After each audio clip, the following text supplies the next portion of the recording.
Bonjour les Madeleines, bonjour les amis des Madeleines, et bonjour à tous les visiteurs de passage. Bienvenue à tous dans mon petit espace de paix et de sérénité. J'espère que tout le monde va bien, ou en tout cas que tout le monde se porte pour le mieux. Bah voilà, j'ai déjà deux cartes qui sont tombées. J'étais en train de mélanger les cartes et elles arrivent toutes seules. Oui, donc juste avant qu'on voie les cartes, j'étais en train de vous dire, j'espère que vous vous portez tous pour le mieux. Et bah, si vous êtes en train de traverser une période un peu plus difficile, je vous envoie tout mon amour et je doute pas un seul instant car parmi nous, il y aura d'autres personnes qui se joindront voilà, à moi pour cela. En tout cas, je vous souhaite beaucoup de courage et beaucoup de lumière pour cette période. Donc allons-y les amis. On a deux cartes qui sont tombées, je vais quand même mélanger, on va voir s'il n'y en a pas une troisième. Alors aujourd'hui j'avais envie de travailler avec l'oracle de Marie, Mère universelle. Alors c'est vrai que ces derniers temps j'ai beaucoup travaillé avec les oracles de Marie-Madeleine. Et puis là, bon depuis hier, ça me titillait un petit peu de me dire, là aujourd'hui, là ce week-end ça va être Marie. Et effectivement, donc les cartes ne se sont pas faites attendre. Bon, pour l'instant il n'y en a aucune autre qui vient. Donc on va voir ça ensemble. Alors, nous avons en premier, comme ça apparaît à votre écran, Notre-Dame du Grand Pouvoir. Et puis en second, Notre-Dame du Feu Sacré. Ah, j'adore! Ah non, c'est chouette. C'est chouette. Pourquoi? Parce que en ce moment, dans les conversations que je peux avoir avec mes amis, revient souvent cette idée qu'en ce moment, on est en train de traverser une période où, effectivement, on nous demande de revenir à nos propres valeurs, revenir donc c'est à la fois se débarrasser un petit peu du passé, de ce que l'on n'a plus besoin de porter. Et je vais essayer de me calmer un peu parce que j'ai l'impression que je parle très très vite. Voilà, on va respirer un bon coup et ça va aller. Donc j'étais en train de vous dire qu'on a un peu l'impression voilà, qu'il y a je sais pas comment un grand reset pour certaines personnes qui est en train de se faire, des changements qui sont en train de se mettre en place. Et que tout ça n'a finalement presque qu'un seul but, c'est nous faire revenir à nous-mêmes, nous ramener à nous-mêmes. Et qu'est-ce que ça signifie nous ramener à nous-mêmes? Eh bien, c'est récupérer notre propre pouvoir intérieure, notre propre souveraineté. Et bah, c'est ça un petit peu que suggère Notre-Dame du Grand Pouvoir, c'est d'être à nouveau souverain et souveraine de nous-mêmes. C'est-à-dire bah, de ne pas se laisser aller, j'ai envie de dire, à toute l'ambiance un peu morose qu'il y a autour de nous. Parce que bien évidemment, au niveau mondial, au niveau de société, on voit de tout en ce moment. Et donc il y a un peu cette idée de revenir à soi, récupérer notre propre souveraineté pour ne pas se faire avoir à tout ce qui se passe ou à tous les qu'en dira-t-on qu'on peut entendre autour de nous. Alors que ce soit encore une fois au niveau planétaire ou au niveau privé, individuel. Il y a vraiment cette idée de connais-toi toi-même, et j'ai envie de dire que tu connaîtras le monde. C'est ce qui est inscrit sur le temple de Delphes, mais en même temps, en Grèce, mais en même temps c'est tellement vrai. C'est tellement vrai parce que le monde, c'est pas simplement le monde extérieur. Notre premier monde, c'est nous, à l'intérieur de nous-mêmes. Et il est absolument important et essentiel que l'on sache comment nous fonctionnons, qu'est-ce qui nous parle, qu'est-ce qui résonne avec nous-mêmes, quelles sont nos vraies valeurs, et surtout que l'on soit fidèle à nous-mêmes. Alors ça ne veut pas dire se moquer complètement des autres, ça ne veut pas dire après moi le déluge, non, pas du tout, parce que on peut avoir très bien cette attitude de prendre soin de soi, de savoir ce que l'on veut, ce que l'on souhaite, de le mettre en place tout en respectant les autres, tout en respectant les besoins des autres et leur opinion. Ça n'empêche absolument rien. Par contre, revenir à soi, je pense que cette année, en 2025, ça va être encore plus essentiel que d'habitude. En tout cas, moi, c'est comme ça que je le ressens. Et puis, le feu sacré. Ben, qu'est-ce que c'est que le feu sacré? Ben, on le dit, quand on a le feu sacré, on dépasse nos limites, on soulève des montagnes. Alors, bien sûr, on ne nous demande pas de faire des trucs qu'on n'a jamais fait jusqu'à présent. C'est pas forcément ça. Alors, ce que j'entends, c'est déjà de vous écouter intérieurement, de savoir en fait quels sont nos vrais besoins. Et c'est tout ce qui nous motive, parce que le feu, c'est ça aussi, c'est ce qui motive. C'est le feu sacré, c'est ce qui va nous permettre d'avancer. C'est l'idée de remettre de la joie dans nos vies, de remettre du rire dans nos vies le plus possible, même si la vie elle est difficile en ce moment pour certains d'entre nous, même si parfois on a l'impression qu'on perd des occasions ou qu'on n'a pas l'occasion, beaucoup de rire, il est essentiel de, je ne sais pas si on peut dire de se raccrocher à ces moments de rire, de moments, aux petits moments de bonheur, mais en tout cas de se réserver des moments où on se fait du bien à soi-même. Et en même temps, je ne peux pas m'empêcher de penser à l'expression avoir le feu sacré. Qu'est-ce que ça signifie?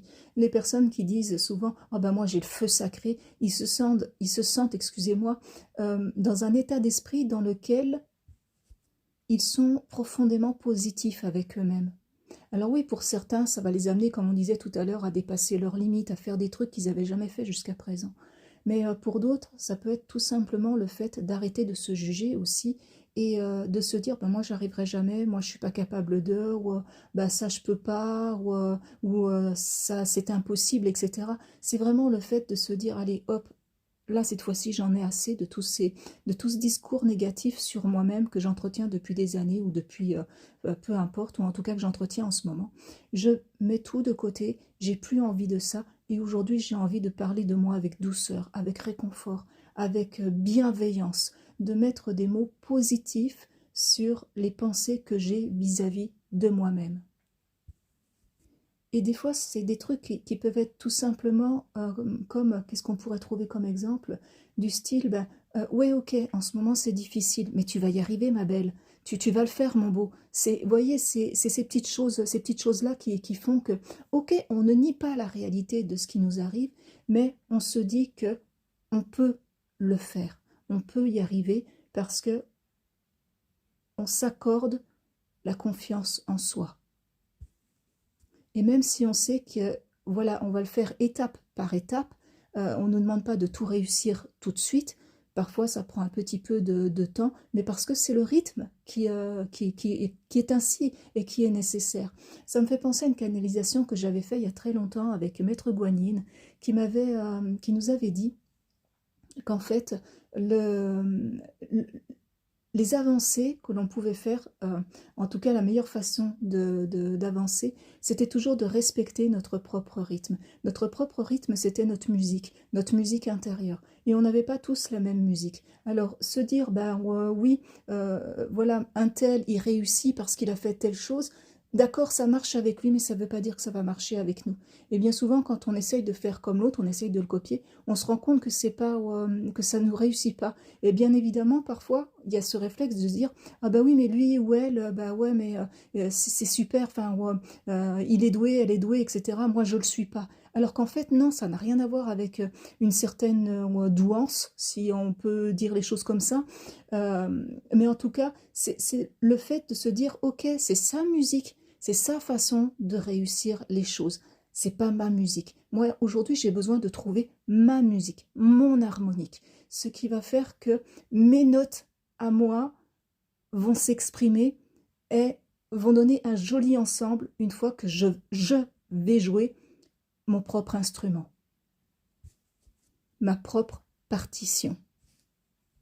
Et peu importe si parfois, quand on commence, eh bien, il y a quelques fausses notes. Qu'est-ce que ça fait? J'ai envie de dire, quand on apprend réellement à jouer un instrument, on ne réussit pas tout de suite. Il nous faut du temps pour apprendre. Et on est patient et on est passionné aussi par rapport à ce qu'on est en train de faire. En tout cas, je l'espère.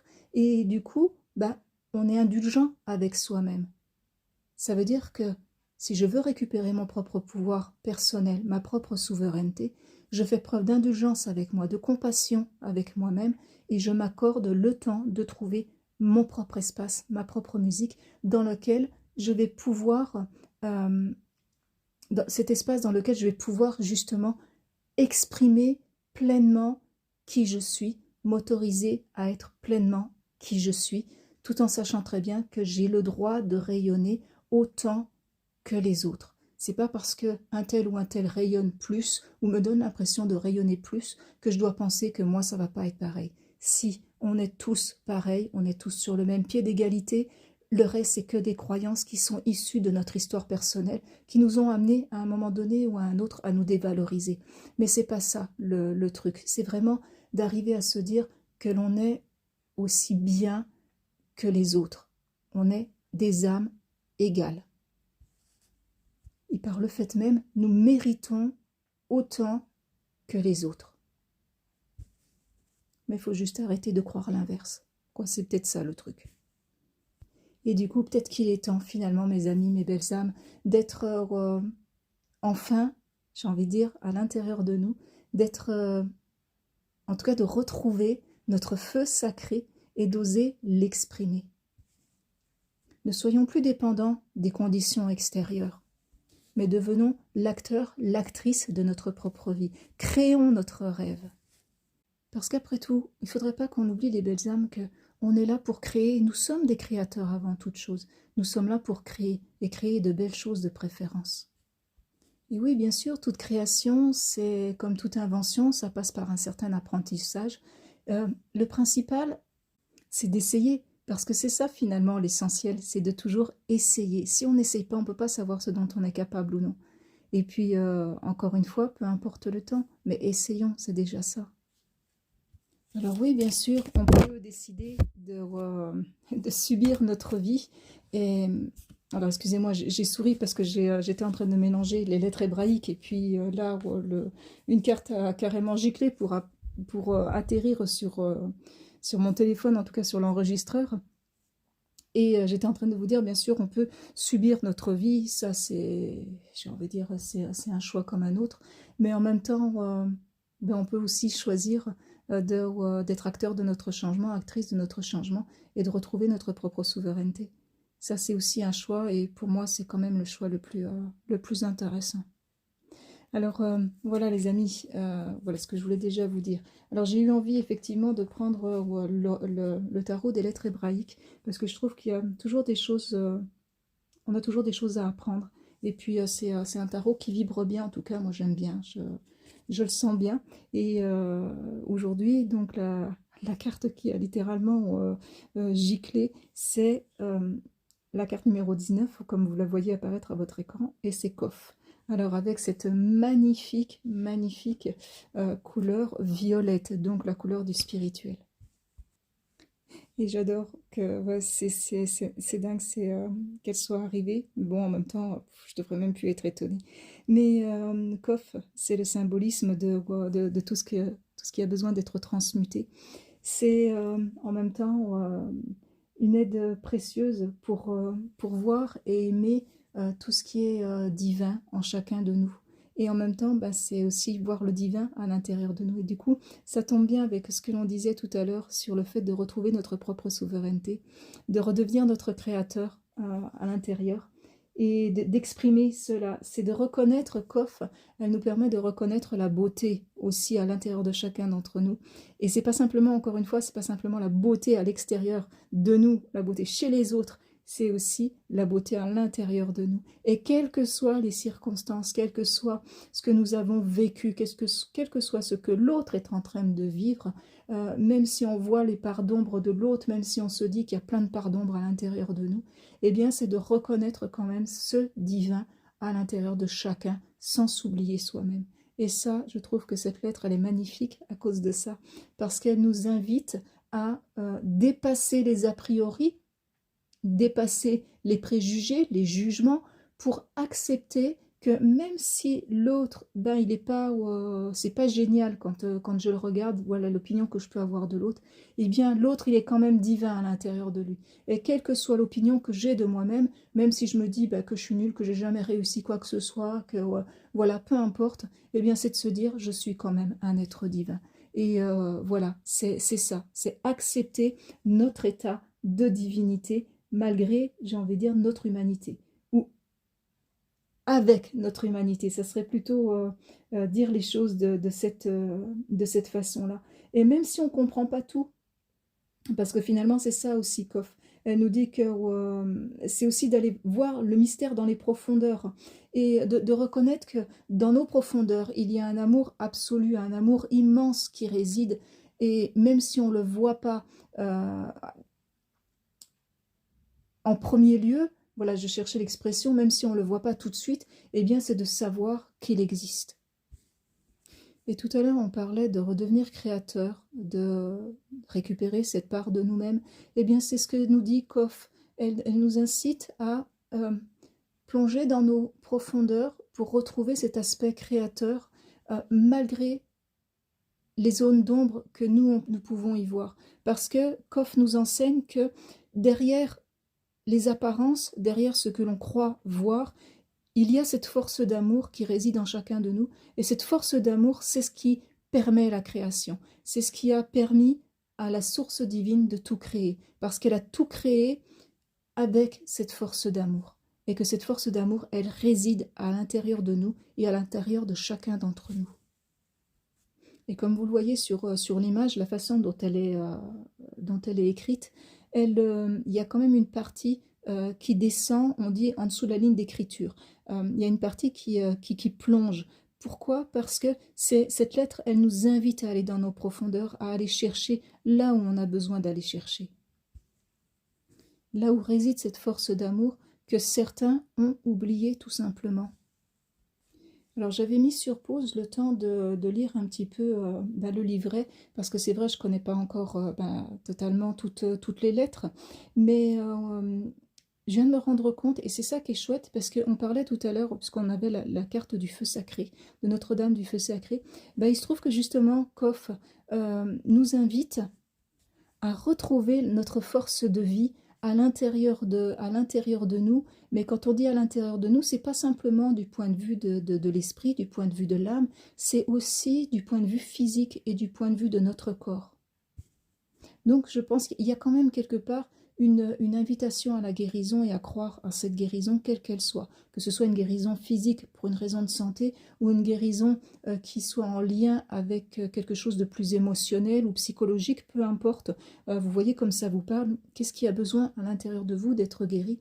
Mais c'est vraiment le fait de retrouver notre force de vie et de croire en cette force de vie qui est basée, ou en tout cas dont la base, c'est l'amour, cet amour absolu qui a tout créé.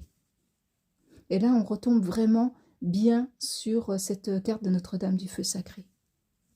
Et c'est rigolo aussi parce que tout à l'heure, je me souviens avoir évoqué le fait de changer notre propre opinion de nous-mêmes, d'accepter de nous regarder de façon plus positive. Et justement, Kof nous invite là aussi à être notre propre alchimiste, c'est-à-dire à alchimiser ce qui, à l'intérieur de nous, a besoin de l'être, à transmuter, à transformer ce qui a besoin de l'être. On dit que les alchimistes avaient, en tout cas pour certains, peut-être, je ne sais pas si c'est vrai ou pas, mais en tout cas que pendant longtemps, en tout cas c'est sûr que pendant longtemps ils l'ont cherché, alors est-ce qu'il y en a qui l'ont trouvé, ça c'est encore autre chose, mais la possibilité de changer le plomb en or. Mais c'est ça finalement, les pensées négatives c'est comme du plomb, parce que ça nous plombe, parce que c'est lourd, parce que c'est difficile, ça ne nous permet pas d'avancer. Et il s'agit à un moment donné de se dire, bon voilà, ok j'ai du plomb, maintenant qu'est-ce que j'en fais de ce plomb-là? Je l'alchimise, je le transmute, je fais ce que je peux pour en faire de l'or. Et l'or, c'est beau, ça brille. L'or, ça rayonne finalement. Et on a bien plus besoin de l'or de nos pensées positives que du plomb de nos pensées négatives. Et Kof nous rappelle aussi que même si on a l'impression que les choses sont denses, lourdes autour de nous, et qu'on finit par se dire, oui, mais on ne peut pas changer des choses qui sont aussi lourdes, eh bien non, Kof nous rappelle que tout ce qui est dense, y compris la matière, à la base, c'est de l'énergie. Et ça, c'est de la science, ni plus ni moins. Même les scientifiques vont vous le dire, tout est énergie. Et donc, si tout est énergie, tout est transmutable, tout peut être transformé. Et donc, surtout nos pensées, nos croyances, nos jugements, nos a priori. Et comme ce sont les nôtres, ce qui est formidable, c'est que c'est en notre pouvoir de transformer ça. Et pour certains d'entre nous, ça peut être une invitation, Kof, à remettre de la vie et de l'amour, à revoir la vie et l'amour là où c'est nécessaire dans nos vies, dans ce qui nous entoure. Alors, ce que j'entends, alors ça parlera peut-être pas à tout le monde parce que ça a l'air d'être un message assez spécifique, ça parlera peut-être que seulement à certains ou à certaines d'entre vous, donc que vous prenez comme ça résonne, ok? Ce que j'entends, c'est, on ne te demande pas de changer toutes tes pensées, mais d'apprendre à t'aimer, ou de commencer à apprendre à t'aimer. Donc voilà, comme on dit, parlera à qui cela doit parler. il y a encore un élément avec Kof, parce que c'est une lettre qui est liée avec l'énergie christique, dans le sens où Kof nous invite, en tout cas ne nous invite pas à laisser tomber la matière pour ne se consacrer qu'à ce qui est céleste, qu'à ce qui est en haut, et donc de ne pas nous préoccuper de ce qui est en bas, mais au contraire, tout comme l'énergie christique nous invite à le faire, tout comme Jésus et Marie-Madeleine nous ont invités dans leur couple christique à le faire de leur temps sur Terre, et bien évidemment, comme ils nous invitent à continuer à le faire aujourd'hui, c'est de rejoindre les deux, de faire en sorte que la matière et l'esprit, le céleste, s'unissent l'un avec l'autre, de ne pas négliger l'un par rapport à l'autre, de ne pas se dire que l'un est mauvais et que l'autre est bon, mais d'arriver à unir à l'intérieur de nous ces deux aspects, le haut comme le bas. Parce que les deux contiennent l'énergie d'amour. C'est pas seulement un, c'est les deux contiennent l'énergie d'amour. Et le point de jonction, c'est nous. Le point de jonction, c'est nous, c'est notre cœur, c'est notre vie. Donc à nous de faire cela, à nous d'être le point de jonction entre cet amour, cette vie. Chacun à notre façon, chacun en jouant notre propre musique, notre propre partition, en nous respectant et en respectant celle des autres. Et n'oublions pas que dans les principes alchimiques, le feu a une très grande place. Il purifie, il régénère, il transforme. C'est pas pour rien que le phénix renaît toujours de ses cendres. Alors soyons notre propre phénix et redevenons souverains et souveraines de nous-mêmes. Voilà, je m'arrête là, je vous serre très très fort sur mon cœur. Je vous souhaite de bien vous porter, prenez bien soin de vous et on se dit à tout bientôt dans une nouvelle vidéo. Et que la paix et la lumière vous accompagnent, vous et les vôtres sur votre chemin. Ciao, bye bye!